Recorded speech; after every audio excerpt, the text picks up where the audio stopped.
Dopo 23 anni di vita, il canile San Francesco di Presina raggiunge il record di donazioni ricevute attraverso il 5 per 1000, un aumento del 38% che bilancia la preoccupazione di un'estate difficile per il grande caldo e per i numeri di cani abbandonati.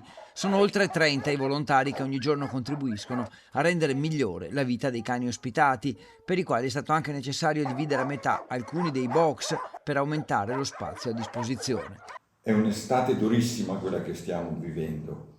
Si pensi solo a un dato. Abbiamo dovuto raddoppiare qualche box perché altrimenti gli spazi non c'erano.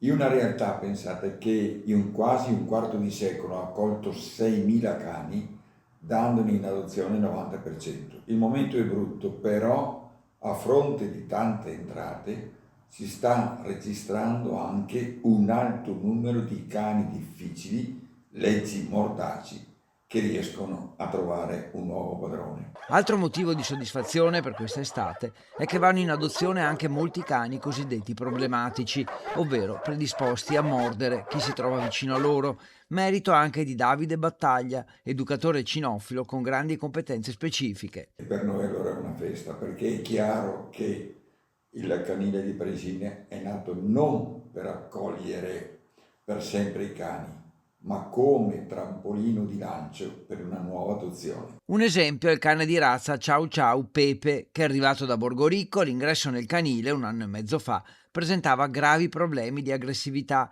inavvicinabile da chiunque, rispondeva mordendo a ogni tentativo di contatto.